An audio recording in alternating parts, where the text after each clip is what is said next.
오늘은 유다서 20절, 21절의 말씀을 통해서 믿음 위에 자신을 세우라 하는 제목을 가지고 함께 은혜를 나누고자 합니다. 오늘 이 20절과 21절의 내용은 유다서의 전체의 결론과 같은 내용입니다.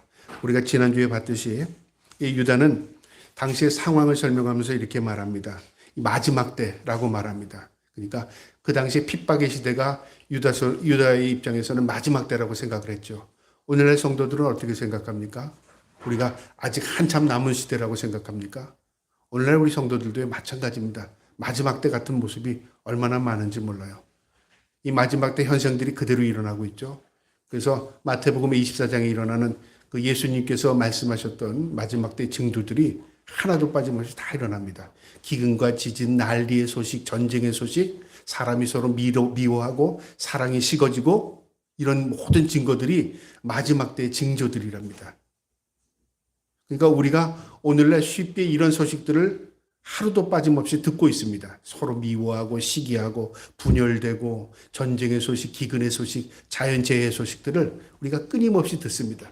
근데 우리가 망각해 잊어버리고 있어요.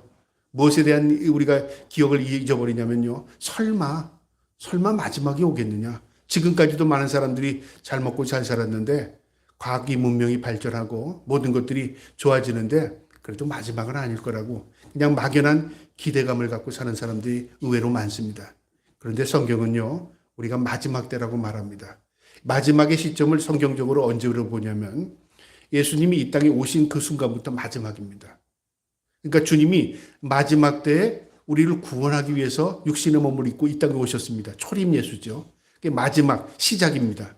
그 다음에 마지막의 종말은 언제냐면 주님이 다시 심판주로 이 땅에 오실 때 종말입니다. 그러니까 우리는 말세에 살고 있죠. 그런데 말세 지말이라는 말세 가운데서도 이제 주님이 오실 날이 가까이 온 우리가 과거의 성도들보다 더 후대의 성도입니다. 그러니까 말세 지말, 마지막 때 가운데서도 마지막에 사는 것은 분명한 것 같습니다. 언제 주님이 이 땅에 오실지 우리는 알 수 없습니다. 그러나 우리에게 주님께서 오시기 전에요. 징조를 통해서 우리 깨달음을 주실 겁니다. 이 유다는 마지막 성도들에게 뭐라고 말하냐면요. 이 마지막 성도들이 살아가는 이 시대에 이 분열의 형상이 나타난답니다. 지난주에 말씀드렸듯이 마지막 때는 경건하지 않은 정욕대로 행하며 조롱하는 자들이 있으리라 하다니 이 사람들은 분열을 일으키는 자며 육신을 속한 자며 성령이 없는 자라. 경건하지 않고 정욕대로 행하고 사람들이 서로 조롱하고 분열하고 파벌을 짓고 그 다음에 육에 속하고 그러니까 본능적으로 행하고 욕망을 절제하지 못하고 성령이 없다. 하나님 없는 삶을 살아간다 그 말이죠. 오늘날의 모습이 아니겠습니까? 그게 마지막 때입니다. 그러면 우리는 어떻게 해야 되는가? 우리 성도는요. 오늘 20절과 21절의 말씀처럼 우리가 믿음을 지키며 살랍니다. 그리고 우리가 힘쓰랍니다. 기도에 힘쓰고 살고 그 다음에 하나님의 국률하심, 하나님의 심판이 올 때 우리가 국률을 입는 그 국률하심을 기다리고 살랍니다. 이게 오늘의 우리의 결론입니다. 그런데 이 말씀을 좀 더 자세히 보면요. 이 단어에 주시는 우리에게 참된 위로가 있습니다. 먼저 오늘 21절부터 보겠습니다. 사랑하는 자들아, 성도들에게 주시는 말씀이죠. 이 마지막 때에 사는 성도들에게 뭐라고 말씀하시냐면 너희는 너희의 지극히 거룩한 믿음 위에 여러분 믿음 우리가 압니다. 우리 믿음으로 삽니다. 지극히 거룩한 믿음은 뭘까요? 먼저 지극히 거룩함이라는 것은 우리에게 없습니다. 우리가 아무리 믿음이 좋아도 저 사람 지극히 거룩한 믿음이야 라고 말할 수 있는 사람은 아무도 없습니다. 이 지극히 거룩하다는 이 용어는요. 하나님에게만 해당됩니다. 그럼 하나님이 믿음? 이게 무슨 말인가? 이 말은요. 지극히 거룩한 믿음이라는 것은 이 유다가 3절에 말했듯이 믿음의 도와 동일한 의미입니다. 믿음의 도는 뭐죠? 구원의 은혜죠. 구원의 믿음이죠. 하나님이 우리를 구원하기 위해서 주신 믿음입니다. 여러분 기억해야 합니다. 우리의 믿음은 우리가 생긴 게 아닙니다. 우리의 믿음은 우리의 노력으로 얻어진 게 아니고요. 우리가 가지고 있는 믿음, 우리가 지금 현재 살아가는 이 신앙생활의 믿음은 전적인 100% 하나님이 주신 은혜의 믿음입니다. 이게 지극히 거룩한 믿음입니다. 노력으로도 우리의 행위로도 무엇으로도 이 믿음을 우리가 살 수 없습니다. 이건 전적인 구원의 은혜입니다. 그 은혜를 입은 사람은 뭐라고 말하냐면요.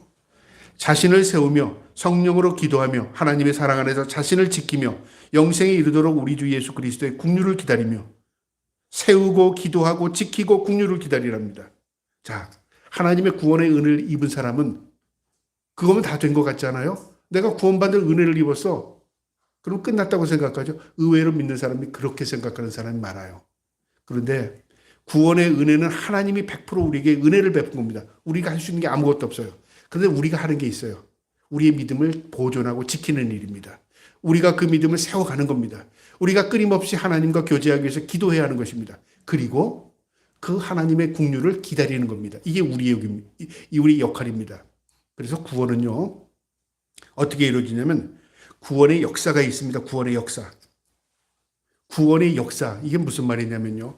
우리가 해야 할 역할이 있고 하나님이 우리를 위해서 해주시는 역할이 있어요. 그게 합쳐질 때 역사가 일어나는 겁니다. 여러분 지금부터 잘 들으셔야 돼요. 자, 구원은 전적인 하나님의 은혜라고 그랬죠. 그 구원의 은혜가 없으면 구원 못 받습니다. 맞죠?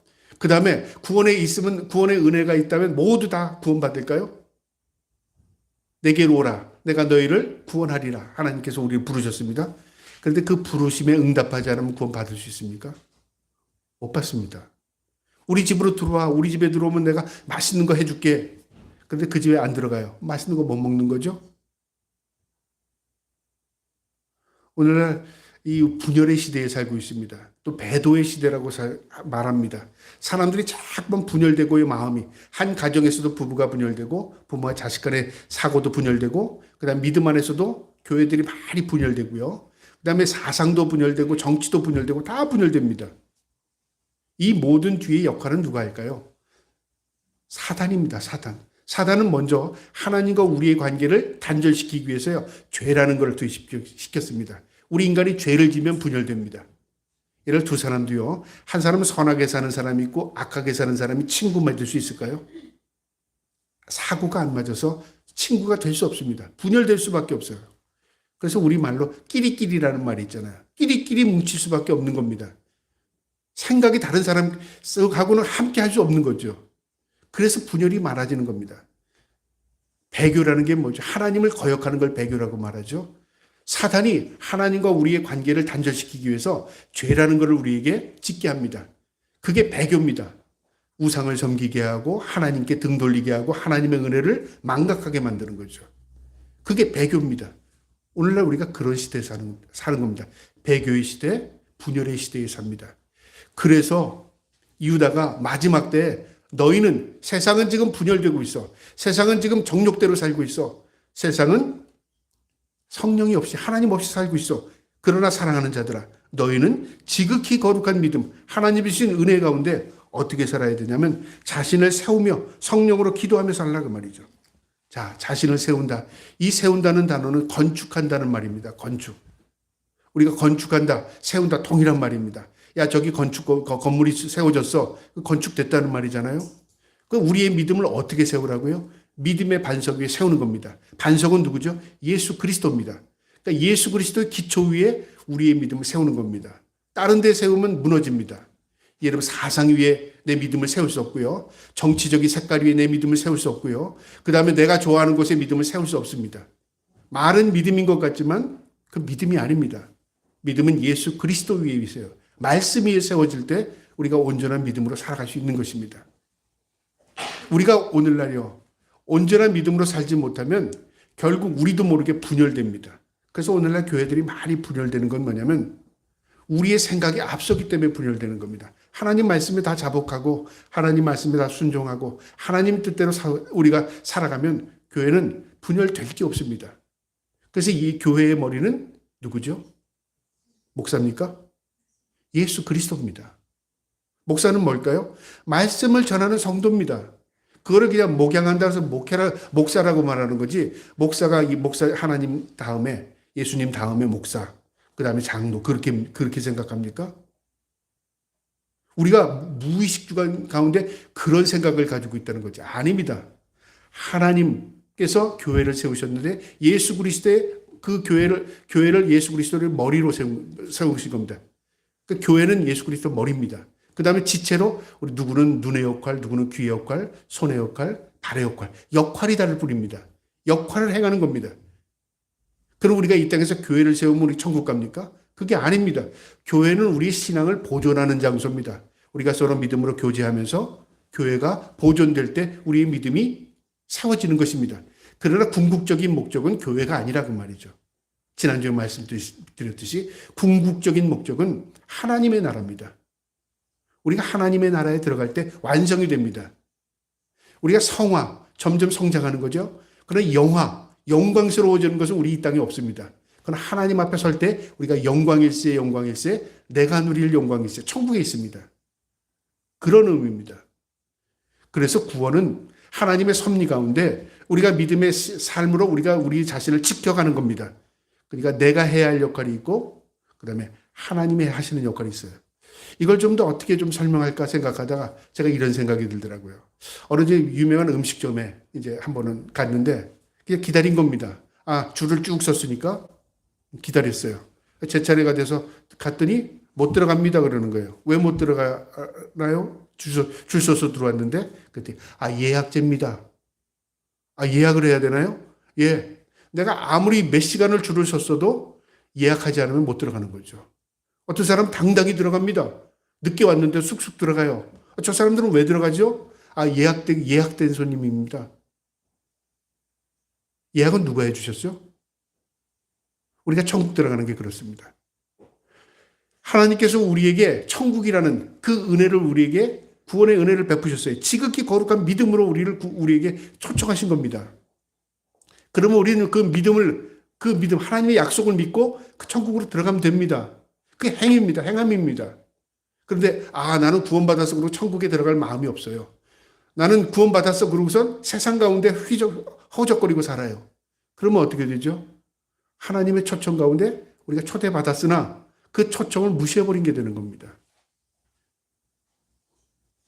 이 비슷한 이야기를 우리 주님이 직접 하셨습니다. 이렇게요. 어떤 왕이 사람들을 초청했답니다. 귀족들, 평민들 다 그 왕하고 관계 있는 사람들 다 초청을 했어요. 근데 그 결혼식 날 초청을 받은 이 사람들이 누구는 오고 누구는 오지 않았어요. 문을 닫았어요. 근데 그 사람 왜 안 왔냐? 이 사람 어디 바빠서 그랬어요. 하러 갔었어요. 핑계도 있죠. 밭에 갔습니다. 장사로 갔습니다. 일하러 갔습니다. 그러니까 주인이 초청을 했지만 이 사람들이 그걸 거부한 거예요. 그러니까 그 자리를 또 채우기 위해서 자기의 그 부하들을 지켜서 마을에 가서 데리고 오라고 말합니다. 사람들을. 그 사람 초청을 받았어요. 근데 이 사람들이 초청을 받았다고 가는 게 아닙니다. 초청을 받았는데 왕의 잔치에 가려면 옷을 갖춰 입고 가야 되잖아요. 근데 무작정 너 왜 이렇게 왔냐? 근데 초청받아서 왔어요. 격식이 맞지 않는다 그 말이죠. 우리가 그렇게 초청을 또 잘못 이해하는 사람이 있어요. 나는 엉망진창으로 살아도 나는 교회 다녔으니까 난 초청받았으니까 나는 구원받아라고 생각하는 거잖아요. 근데 그게 아니라 예의를 갖추는 거예요. 그게 뭘까? 예의를 갖추는 거예요. 옷을 갖춰 입는 겁니다. 그게 뭐냐면 우리의 거룩한 삶입니다. 내가 하나님 앞에 기쁨의 삶을 사는 겁니다. 옷을 준비하고 갖춰 입는 겁니다. 그래서 신랑을 맞이할 신부가 무엇을 준비하죠? 옷을 준비합니다. 옷을. 신부가. 그게 우리의 거룩함입니다. 이 비유의 말씀이 다 연결이 됩니다.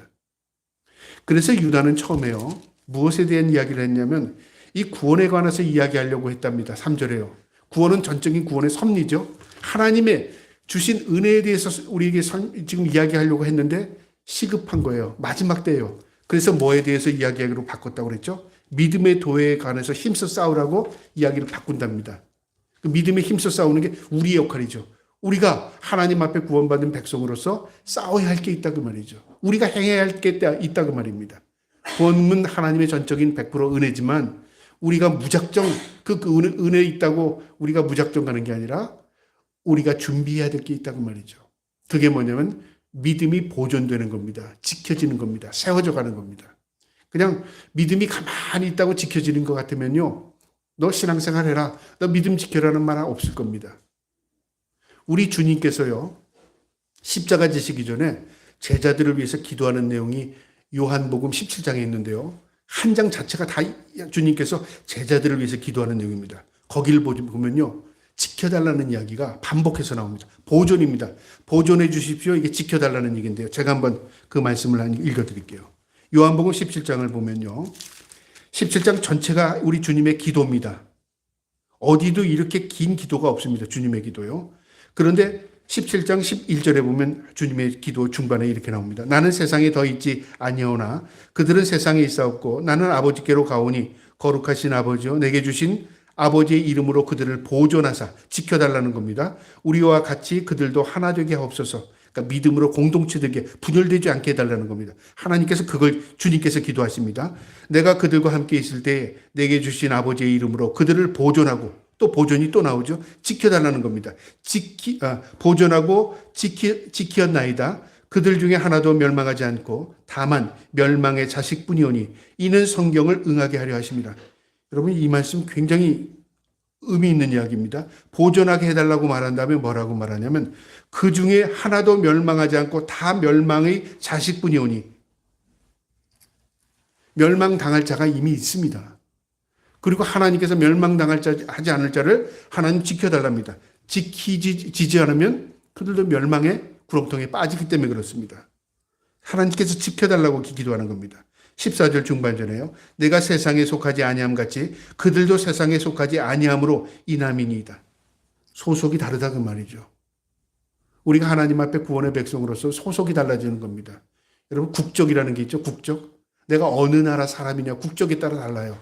내가 한국 사람이 유럽에 가 있어도 국적은 한국 사람입니다. 그러면 우리가 어떤 법에 적용을 받죠? 우리가 한국 사람이기 때문에 한국의 법에 적용을 받아요. 우리가 이 땅에 살지만 천국 백성입니다. 천국의 하나님 말씀의 법 아래 살아야 되는 거라 그 말이죠. 말씀의 법을 지키지 못하면 어떻게 해요? 사탄이 우리를 가만 놔두지 않습니다. 말씀의 법 아래 사는 겁니다. 그 다음에 또 15절에 내가 비옵는 것은 그들이 세상에서 데려가기를 위함이 아니요 다만 악에 빠지지 않게 보존하게 하심을 위함이니라. 또 보존이란 말이 나오죠. 악에 빠지지 않게 보존한답니다. 악에서 지켜달라 그 말이죠. 그래서 우리 주님께서 기도하실 때 다만 악에서 구하옵소서 기도하라고 말했어요.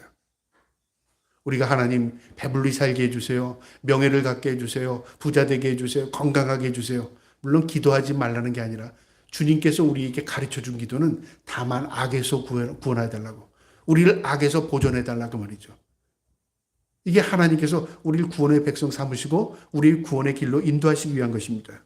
그래서 이 유다는요, 지극히 거룩한 하나님이 주신 믿음 위에서 자신을 세우랍니다. 지키랍니다. 건축하랍니다. 내 자신을 내가 지켜야 됩니다. 그러려면 어떻게 해야 되죠? 내가 나신을 지킨다. 그러면 내가 항상 주문을 외우고 사탄을 물리치고 내가 또 다른 사람과 관계를 갖지 않고 내가 항상 교회에만 있어야 되고 그래야 나를 지키는 건가요? 지키는 건요, 성령으로 기도하랍니다. 성령으로. 하나님을 전적으로 의지하고 기도하는 겁니다. 맡기는 삶입니다. 우리는 지킨다는 걸 내가 지키는 거로 생각하는데요. 내 자신을 지키는 것은 나를 만드신 분, 나를 나보다 더 잘하시는 분, 나의 삶의 주인 되시는 분에게 맡기는 게 가장 나 자신을 지키기에 가장 현명한 방법입니다. 그분은 창조주이십니다. 그분에게 내 삶을 맡기는 겁니다. 그걸 믿음이라고 말합니다. 그래서 유다는 마지막에 환난 가운데 있는 성도들에게 세상이 이렇게 흉흉하니 너희가 성령으로 너희 지키는데 기도하라. 너희 자신을 하나님께 기도로 맡겨라 그 말입니다. 여러분 우리가 기도하는 방법들이 여러 가지가 있습니다. 그래서 기도에 하나님의 마음을 움직이는 기도, 또 응답받는 기도, 기도의 방법 여러 가지가 있는데요. 사실 성경은요, 우리 기도의 방법을 가르쳐 주는 내용은 없습니다. 다만 우리 주님께서 이렇게 기도하라는 내용이 있어요. 그래서 주기도문이죠. 하늘에 계신 우리 아버지. 우리가 그게 이제 하나의 기도의 본입니다. 하나님의 영광을 위해서 기도하고, 우리가 이 땅에서 하나님의 나라가 확장되는 걸 기도하고, 우리를 악에서 건져달라는 기도하고, 우리가 이 땅에서 하나님의 영광 보존될 수 있도록 기도. 우리 그런 기도입니다. 그럼 기도는 어떻게 하는 건가? 여러분, 기도를 힘들게 하는 것은 어떤 기도에 어떤 방법이 있어서 기도가 힘들다고 생각하는 사람도 있고요. 유창해야 기도가 잘 된다고 생각하는 사람도 있습니다. 저 사람 기도 잘해. 그럼 대부분 어떻게 보면 기도가 유창하기 때문에 기도가 잘 된다고 착각하는 거죠. 여러분, 기도는 그게 아니라요. 기도는 진실입니다. 내 마음의 고백입니다. 그 고백이 처음에는 나를 향해 있다가 그 다음에 하나님을 향하는 게 기도의 핵심입니다. 하나님, 내가 이렇게 되기 원합니다. 이렇게 해주세요. 다 내 중심의 기도를 하잖아요. 그러니까 내가 잘 되고 내가 보호되고 내가 유택한 삶을 살기 위해서 하나님 끌어들이는 겁니다. 뭐 말은 그렇게 하지 않지만 하나님, 내가 이렇게 되기 원합니다. 하나님, 나 이렇게 해주세요. 그러니까 어떤 면으로는 내 중심의 기도가 될 수 있죠. 그러나 그 기도가 성숙되면 어떻게 될까요? 하나님을 위한 기도가 됩니다. 내 주인을 위한 기도가 됩니다. 나를 만드신 그 하나님의 영광을 위한 기도가 된다 그 말이죠. 우리 주님의 핵심적인 내 뜻대로 마옵시고 아버지의 뜻대로 하옵소서. 그러니까 우리의 삶 가운데 주인이 하나님이십니다. 그 주인의 뜻대로 사는 자가 가장 성공한 삶을 사는 것입니다. 우리는 그걸 자꾸만 잊어버려요. 남하고 비교하기 때문에 남이 저렇게 되는 게 성공이라고 생각하고 남이 저렇게 되는 게 복된 것이라고 생각하고 남이 저렇게 된 걸 보고 내가 부러워하니까 하나님께 그것을 강구하는 것입니다. 사실은요, 하나님이 원하시는 건 그거 아닐 수 있어요. 네가 고통 가운데서도 믿음을 지키고 있구나. 하나님이 누구보다도 기뻐하셔요. 네가 절망 가운데서도 결코 믿음을 버리지 않는구나. 하나님 누구보다도 기뻐하셔요. 그 상황을 견뎌내는 겁니다. 기다림입니다. 그래서 기도하는 겁니다. 믿음을 지키기 위해서요. 그 다음에 21절에 하나님의 사랑 안에서 자신을 지키며 내 자신을 지킨다고 내가 스스로 지키는 게 아니라 하나님의 사랑을 생각하며 사랑 안에서 나를 지키랍니다. 여러분, 우리 부모가 자녀를 지키기 위해서요, 어떻게 힘쓸까요? 여러 가지 힘씁니다. 내가 있는 걸 다 줘도 자식들에게요, 아까움 없이 부모들이 그렇게 희생을 합니다. 가르치고 입히고 먹이고 다 지켜가는 과정이죠.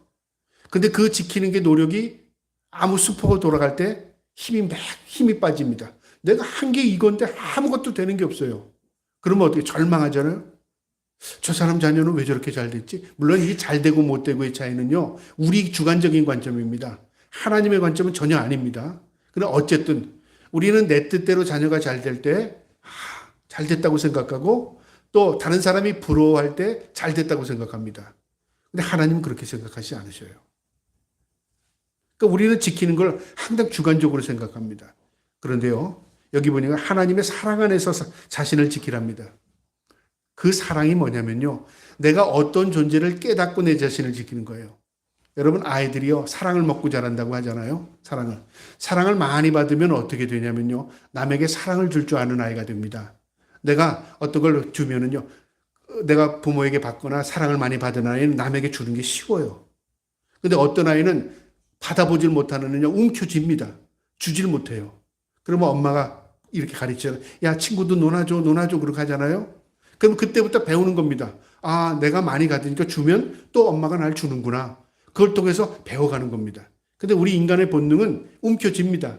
이거 없으면 끝날 것 같으니까요. 하나님의 사랑은 어떻죠? 무한하십니다. 그런데 우리는 그 하나님의 무한하신 사랑을 우리는 깨닫지 못하는 것이죠. 그러니까 내가 원하는 걸 받으면 이제 움켜쥐는 겁니다. 그러니까 결국은 어떻게 되냐면 남에게 줄 수 없는 것이죠. 베풀 수 없는 것이죠. 그래서 여기 지키라는 건, 나 자신을 지키는 것은 하나님의 사랑 안에서 내가 어떤 존재로 사랑받은 존재인가 그걸 깨닫게 되면요, 눈녹도 다 녹아집니다. 제가 심리학을 공부했잖아요. 그런데 거기서 이게 인본주의 학문이라는 걸 깨닫게 된 게 있어요. 심리학은 뭐냐면요, 이게 심리학은 그냥 학문적이죠. 그건 논리를 통해서 어떤 인간의 심리를 분석하는데, 이제 상담 심리학이 또 이제 그거의 한 분류죠. 심리학에서 상담 심리학, 인지 심리학, 그 42개 분과가 있으니까요. 심리학이 쭉 이렇게 분과하는데, 그 이제 사람의 심리를 분석할 때 어떻게 분석하냐면, 인본주의 사고를 가지고 사고를 분석. 이 사람이 왜 이런 행동을 하지? 그러면 이렇기 때문에 이렇게 답이 다 이렇게 나와요. 근데 그러면 이런 특성을 가지고 있는 사람 똑같이 이렇게 되나? 라고 한다면 미지수예요. 똑같이 반응이 일어나지 않는다 그 말이죠. 제가 간혹가다 얘기하죠. 알코올 중독자 아버지에게서 자녀는 두 가지로 딱 나온다고. 알코올 중독자 아들이 나오든가 전혀 입에 술을 대지 않는 아들이 나온다고 말이죠. 그럼 어떻게 비교해요? 그래서 51대 49로 얘기해요. 유전적인 요소가 51, 그 다음에 환경적인 요소가 49. 그게 이제 심리학에서 보는 이제 관점인 거죠. 근데 사람들이 자기 아는 지식 가지고 그걸 전부 대입을 한단 말이죠. 우리가 어떤 사고를 잘못 인식하게 되면 자기 아는 게 전부라고 생각하고 그것으로 사람을 잘못 왜곡시키게 만든다 그 말이죠. 성경은 그런 게 없습니다. 내가 그래서 깨달았어요. 그럼 하나님 뭐라고 하시는가? 복음 안에서는요, 인격이고 뭐가 없습니다. 다 녹아집니다. 내가 불우한 환경에 자랐지만 예수 그리스도를 인격적으로 만나면요, 굉장히 성숙한 사람이 됩니다. 내가 미숙한 사람이었지만 예수 그리스도를 만나 녹아지면요, 내가 남을 위로할 수 있는 사람이 됩니다. 답은 예수 그리스도입니다. 왜 그런 결과가 일어날까요? 우리를 만드신 분이시기 때문에. 그리고 우리의 그늘, 우리의 어두운 부분이요, 오히려 빛 가운데 거하면 그걸 통해서 어두운 자들을 이끌어낼 수 있는 놀라운 능력이 될 수 있다는 거죠. 내 어두움이, 내 절망적인 것들이 나중에 예수 그리스도를 통해서 녹아지게 되면요, 그게 힘을 발휘게 돼요. 남이 경험하지 못한 경험을 가지고 그 어두운 가운데 있는 사람을 이끌어낼 수 있는 놀라운 힘이 되고 저력이 된다는 거죠. 예수 그리스도입니다, 답은.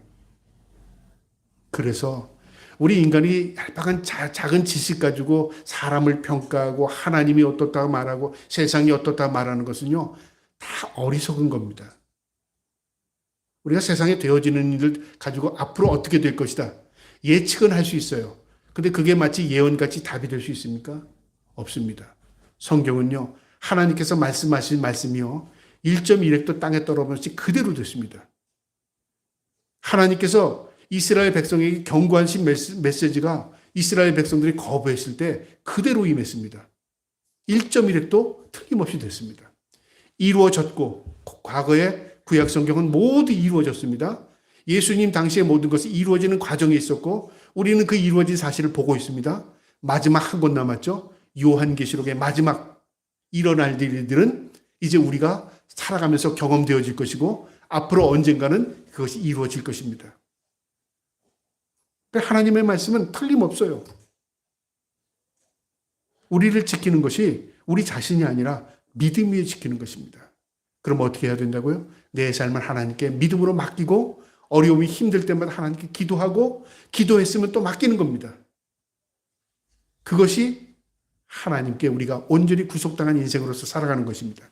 그 다음에요, 기도하며 21절에 하나님 사랑 안에서 자신을 지키며 영생에 이르도록, 천국 가도록, 그 말이죠, 구원받도록 우리 주 예수 그리스도의 국률을 기다리라.